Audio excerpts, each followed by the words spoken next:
थराली के आपदा प्रभावित क्षेत्रों में पहुंचे सीएम धामी। आपदा राहत शिविरों में लोगों से की मुलाकात, हर संभव मदद का दिया आश्वासन। शुक्रवार रात बादल फटने से मची थी तबाही।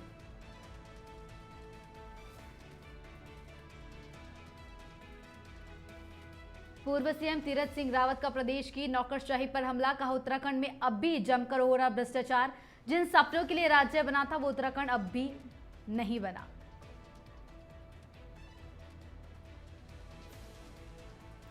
जितेंद्र आत्महत्या मामले में गरमाई राजनीति, कांग्रेस प्रदेश अध्यक्ष करण मेहरा ने उठाए सवाल, आरोपी को राजनीतिक दबाव में बचाने के आरोप।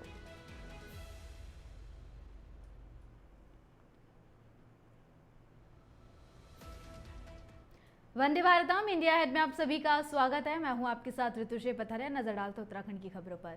मुख्यमंत्री पुष्कर सिंह धामी थराली में बादल फटने से आई आपदा के बाद प्रभावित क्षेत्रों में पहुंचे, जहां मुख्यमंत्री कुलसारी हेलीपैड पर उतरकर सीधे आपदा राहत शिविरों में पहुंचे, जहां उन्होंने राहत शिविरों में लोगों से हालचाल जाना और आपदा प्रभावित परिवारों को हर संभव मदद का भी आश्वासन दिया। जिसके बाद मुख्यमंत्री थराली और चेपड़ों के आपदा प्रभावित क्षेत्रों में पहुंचे, जहां उन्होंने धरातल्य निरीक्षण करते हुए पूरे नुकसान की जानकारी ली। बता दें कि सीएम धामी आपदा प्रभावित क्षेत्रों में पहुंचे, जहां पर उन्होंने जहां पर राहत शिविर लगाए गए हैं वहां पहुंचकर लोगों से मुलाकात की। बता दें कि थराली में बादल फटने से तबाही मच गई थी, जिसके बाद सीएम धामी आज खुद वहां पर पहुंचे और लोगों को हर संभव मदद का भी आश्वासन दिया।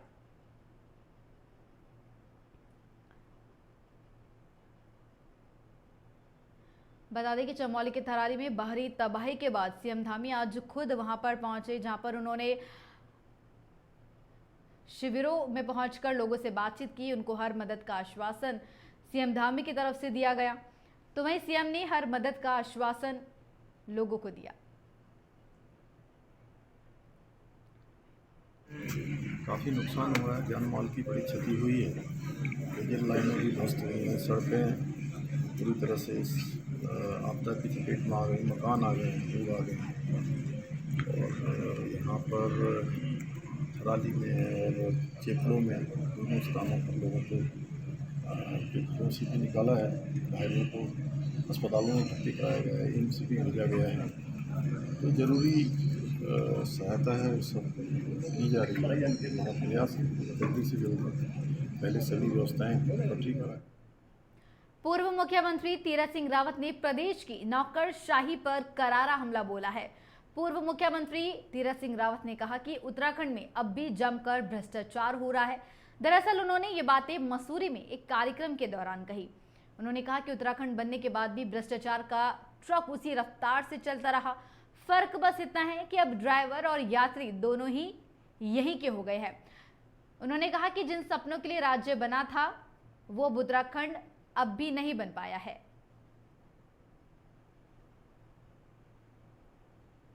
और बता दें कि पूर्व मुख्यमंत्री तीरथ सिंह रावत ने प्रदेश की नौकरशाही पर करारा हमला बोला और कहा कि उत्तराखंड में अब भी जमकर भ्रष्टाचार हो रहा है। बता दें कि उनका ये बयान जिसके बाद लगातार सुर्खियों में है, जहां पर प्रदेश की नौकरशाही पर बड़ा सवाल उठाते हुए पूर्व मुख्यमंत्री तीरथ सिंह रावत ने हमला बोला।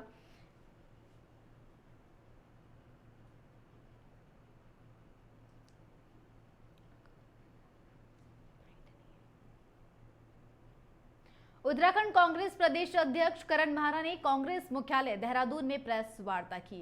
इस दौरान उन्होंने भानियावाला निवासी जितेंद्र की आत्महत्या मामले को गंभीर बताते हुए आरोप लगाया कि आरोपी हिमांशु को राजनीतिक दबाव में बचाया जा रहा है।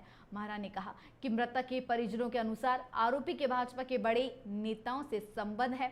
आत्महत्या की घटना के कई घंटे बाद भी कार्रवाई न होना सरकार और पुलिस पर सवाल खड़े करता है। और बता दें कि देहरादून में जितेंद्र आत्महत्या के मामले में अब बड़े सवाल उठाए जा रहे हैं, जिसमें कांग्रेस के प्रदेश अध्यक्ष करण मेहरा ने प्रेस कॉन्फ्रेंस की और जितेंद्र आत्महत्या मामले में बड़े सवाल उठाए हैं।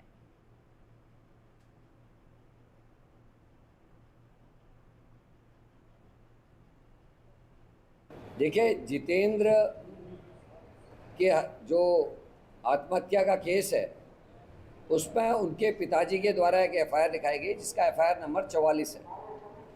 और क्योंकि जिस हिमांशु चमोली का नाम इसमें आ रहा है वो बड़ा रसूखदार आदमी है, बीजेपी के बड़े बड़े नेताओं से उसके संबंध हैं, जो उसकी फ़ोटो से अभी तक के कार्यक्रमों से और वीडियो से सामने आ रहा है। लेकिन पुलिस ने इस एफआईआर के 3 घंटे के बाद एक और एफआईआर लिखी, इसमें आर्म्स एक्ट आता है और पहले वाले में आत्महत्या का मामला है। तो ये पहला केस होगा मेरे ख्याल से हिंदुस्तान का जिसमें एक ही केस में 2 बार एफआईआर। नैनीताल जिला पंचायत चुनाव में कांग्रेस विधायक के साथ अभद्रता के बाद हल्द्वानी से कांग्रेस विधायक सुमित अद्वेश का गनर हटा दिया गया है, लेकिन सुमित अद्वेश ने नया गनर लेने से भी इनकार कर दिया है। विधायक सुमित का कहना है कि कप्तान की निगरानी पर हमला होता है और कप्तान ही निगरानी पर किडनैपिंग कांड होता है और अब वह हमारे गनर हटाकर अपना जासूस हमारे साथ लगाना चाहते हैं, जो कि हम होने नहीं देंगे, इसलिए हमने गनर वापस भेज दिया है।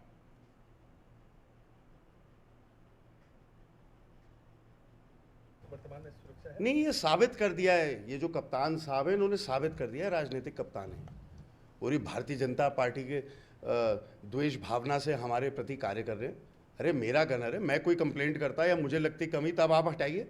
विश्वसनीय जानबूझ के गनर हटाया जा रहा है ताकि इनकी LIU मेरी गाड़ी में बैठ जाए और मेरी गतिविधि को ये मॉनिटर करे। तो मैंने इनको इनकी सुरक्षा इनको हवाले कर दी है।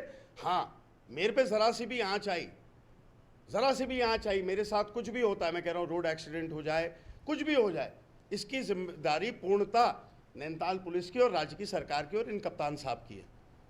इन्होंने द्वेष भावना के साथ कार्य करा है। अरे मैं इनको चैलेंज करता हूँ, कोर्ट में जो इनको लताड़ा गया जाए, इनकी बोलती बंद कर दी थी चीफ साहब ने। चीफ साहब का भी गनर बदल दीजिए आप, आपकी इतनी हिम्मत है तो।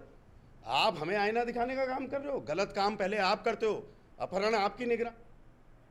हल्द्वानी में आयोजित पत्रकार वार्ता में विश्व हिंदू परिषद के अंतर्राष्ट्रीय महामंत्री बजरंग लाल बांगड़ा ने मंदिरों को सरकारी नियंत्रण से मुक्त कराकर इन्हें हिंदू समाज को ही सौंप देने की बात कही है।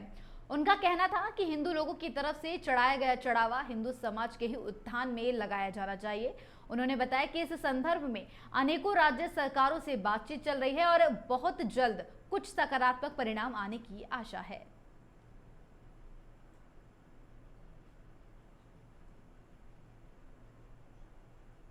विश्व हिंदू परिषद अभी वर्तमान में हिंदू मंदिरों को सरकारी नियंत्रण से मुक्त कराकर हिंदू समाज को वो मंदिर सौंपे जाए, इस विषय पर काम कर रहा है। एक बड़ा आंदोलनात्मक बड़ी बैठक विजयवाड़ा में हुई है। अनेक प्रदेश के राज्य के मुख्यमंत्रियों से हमारी भेंटवार्ता हुई है। उनको हमने क्या विकल्प है वो प्रस्ताव दिए हैं, उसको हम परस्यू कर रहे हैं। तो अभी हम सारे राज्यों के मुख्यमंत्रियों से हिंदू मंदिरों को समाज को सौंप देने का निवेदन। बुलेटिन में वक्त हो चला है छोटे से ब्रेक का।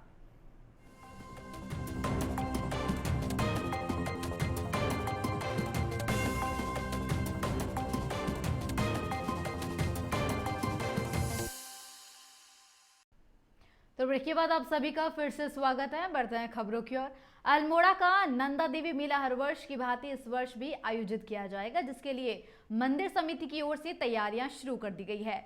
यह मेला चंद शासकों के समय से आयोजित किया जा रहा है। इस बार मेला 28 अगस्त से 3 सितंबर तक चलेगा। नगर के एडम्स फील्ड और नंदा देवी मंदिर परिसर में झूले और दुकान सजने लगी है। इस बार के मेले को भव्य बनाने के लिए मंदिर समिति की ओर से विशेष फोकस किया गया है। मंदिर समिति के अध्यक्ष मनोज वर्मा ने बताया कि 1 सप्ताह चलने वाले इस मेले का उद्घाटन प्रदेश के मुख्यमंत्री पुष्कर सिंह धामी की तरफ से किया जाएगा।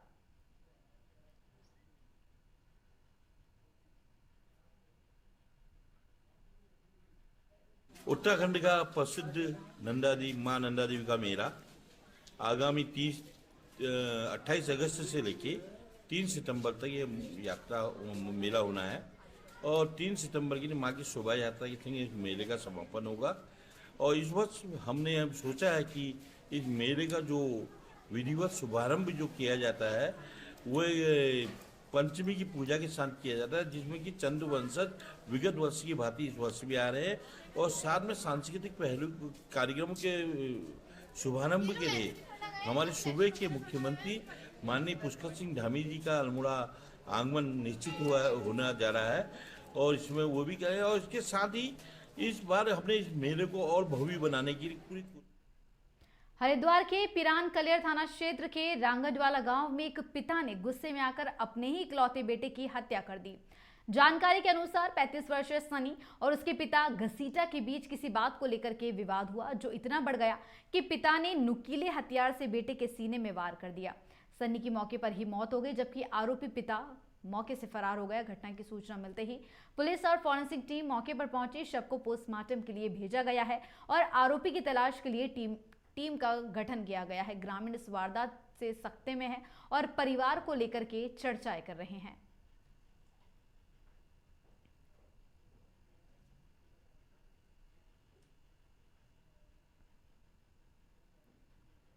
रांगड़वाला गांव में एक सनी नाम का युवक है, अपने फैमिली के साथ रहता था, अपने माता पिता और पत्नी और बच्चों के साथ रहता है।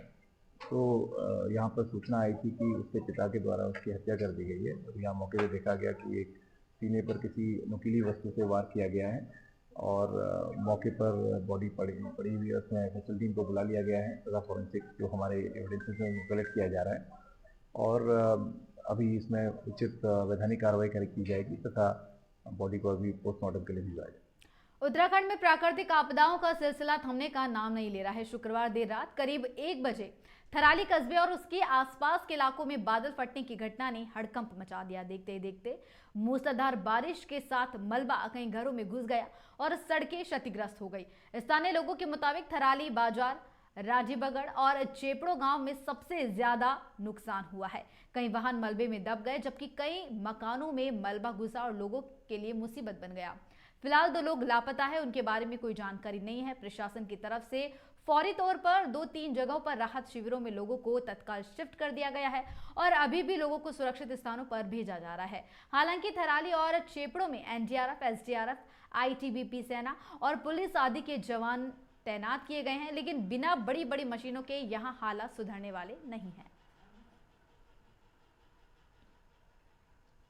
कल रात को 11 बजे, पौने 11 बजे के लगभग की घटना है जो ये इतना बड़ा सैलाब और इतनी मात्रा में पानी आया और ये मुझे लगता है बादल फटा होगा तभी जाके इतना बड़ा सैलाब आया। इससे हमारे हम लोगों के घरों को और आसपास जो आवासीय बस्तियां हैं और लोगों के घर हैं उनमें जो लोग थे रात को भाग कर सबको अपनी जान बचानी पड़ी। एकदम से ये मतलब इतना बड़ा फ्लड आया। शासन प्रशासन की तरफ से क्या सहयोग किया जा रहा है? संतुष्ट हैं आप? हमारी अभी बात हुई थी प्रशासन से। शासन से तो विधायक जी आए थे और प्रशासन से जो डीएम साहब आए हैं, तो उनका फर्स्ट प्रायोरिटी ये है कि हम लोग जो है कि राहत शिविर के तौर पे सबको एक फौरी सुविधा के तौर पे लोगों को किचन या फिर मेडिकल सुविधाएं इत्यादि प्रदान कर दें। करीब पौनी 12 की बात है, ऊपर से दूसरी ग्राम सभा पड़ती हमारे चेपड़ में एक तोप है, उनका फोन आया यहाँ पे राकेश नाम हमारा पूर्व प्रधान कि तुम्हारे यहाँ ऊपर बादल फट गया, तुम नीचे वाले जो है कि सतर्क हो जाओ, अपनी गाड़ियाँ को तुम साइड कर दो। उसके बाद पौने 12 बजे मुझे फोन आया तो मैं उठा वहाँ से। मैं, मेरे भाई, बड़ा भाई, छोटा भाई और छोटा भाई सब उठे, पापा भी उठे और हम 12 बजे यहाँ पहुँचे। 12 बजे जब हम यहाँ पहुँचे तो गजेरा बड़ा उफान भी चल रहा था ये मेन रोड के पुल पे। उसके बाद हम भाग के इधर को आए, फिर हमने अपनी गाड़ियाँ साइड की। तो उसके बाद जियो ही आप जाने की तैयारी करते पापा था तो ऊपर से हमारा दूसरा पुल है, वो पुल टूट गया, उसने पानी को डिवाइड कर दिया और उसका जो आया जो मलबा आया तो पिताजी भी उसके आगे आगे भागते रहे और लास्ट में मेन रोड पे आने पे वो फ्लड उधर से आया तो पिताजी वहाँ पे गिरे। उसी गिरने के पश्चात वो फ्लड आया तो उसके बाद पिताजी का। तो बुलेटिन में फिलहाल के लिए इतना ही। मुझे दीजिए इजाजत। वंदे भारत।